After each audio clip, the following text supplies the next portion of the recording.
RBI की report sir, banks पर interesting report आई है, फाइनेंशियल स्टेबिलिटी रिपोर्ट जो आरबीआई की तरफ से कुछ कंसर्न्स भी रेज कर रहे हैं, थोड़ा कॉन्फिडेंस मेजर्स भी दिए हैं, पर दोनों तरफ के फैक्टर्स रहे हैं। क्या कंसर्न्स हैं और क्या कह रही है आरबीआई बैंक्स पर, जानते हैं देवांशी के साथ। बताएं देवांशी।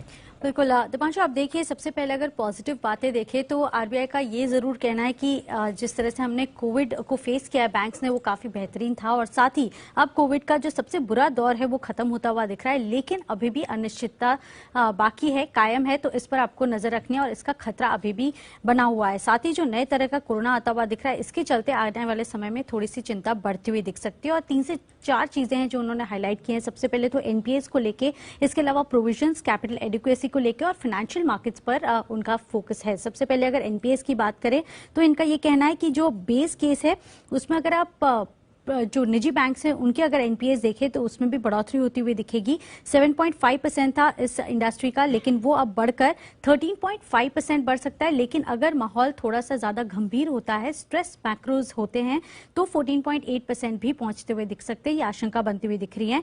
रिकवरी तेज करने पर, कदम उठाने पर फोकस करना चाहिए, आरबीआई की तरफ से सलाह आती हुई दिख रही है।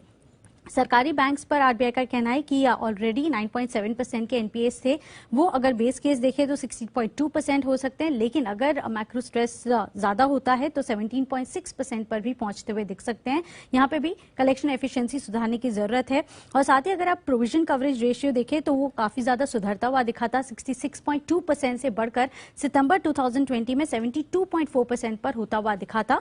और इसके अलावा अगर कैपिटल एडिक्वेसी रेशियो पर नजर करें तो इनका ये कहना है कि आने वाले समय में जिस तरह से अनिश्चितता का माहौल है, तो सारी बैंक्स ऑलरेडी काफी कंफर्टेबल पोजीशन पर हैं, तो अभी भी ज्यादा कैपिटल रेज करने पर फोकस करना चाहिए। अगर कोई ऐसी स्थिति आती है तो इनके पास कैपिटल एडिक्वेसी रेशियो पर्याप्त होनी चाहिए। कई ऐसी सरकारी बैंक्स हैं जिन पर थोड़ी सी ज्यादा दिक्कतें होती हुई दिख सकती हैं, तो इस पर नजर रखें।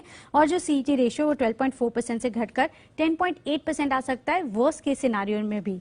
और साथ ही इनका ये कहना है कि जो डिजिटल फ्रेमवर्क है इस पर भी कामकाज करना चाहिए सारी बैंक्स को। आखिर में जो मार्केट्स पर इनका कहना था वो सबसे इंपॉर्टेंट था। इनका कहना है कि फिलहाल जो फाइनेंशियल मार्केट्स हैं वो फिलहाल जो एक्चुअल हालात हैं उसके बीच में काफी बड़ा डिस्कनेक्ट है, तो इसको लेके काफी चिंताएं मार्केट्स में बनती हुई दिख रही हैं। ओके, तो बेसिकली कोरोना इम्पैक्ट जो था वर्स्ट उसका ओवर हो गया, पर आगे एनपीएस की परेशानी बढ़ सकती है। परेशानी की चिंता जरूर है, इस पर नजर रखनी है, तो ये सलाह फिलहाल आरबीआई की तरफ से। ओके, तो ये फाइनेंशियल स्टेबिलिटी रिपोर्ट साल में 2 बार आती है, तो ये साल की दूसरी रिपोर्ट है और इसमें साफ तौर पे जो कहा गया है, आप हर जगह हेडलाइन देख रहे हैं कि स्ट्रेस टेस्ट का सिनेरियो है कि 14.8%, करीब 15% ग्रॉस एनपीए हो सकता है। लेकिन ध्यान रखिए ये स्ट्रेस टेस्ट का सिनेरियो है, ऐसा होगा ये जरूरी नहीं है।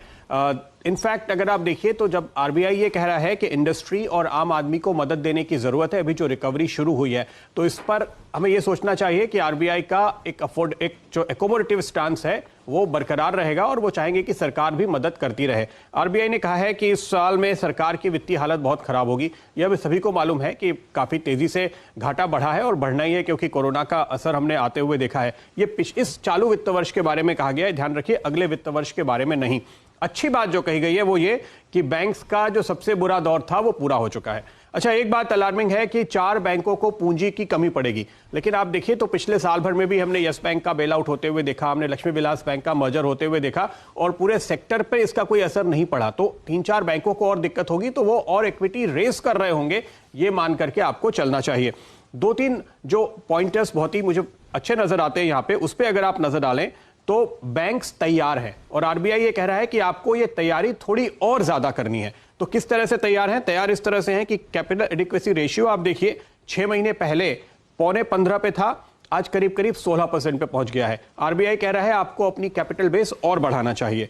दूसरी बात, ग्रॉस एनपीए रेशियो घटा है, आरबीआई कह रहा है कि ये थोड़ा बढ़ सकता है, लेकिन प्रोविजन पे नजर डालिए तो 6 महीने पहले 66% का कवरेज थे, यानी 100 रुपए के एनपीए पे 66 रुपए का प्रोविजन था, वो अब बढ़ के 72 रुपए 40 पैसे हो चुका है।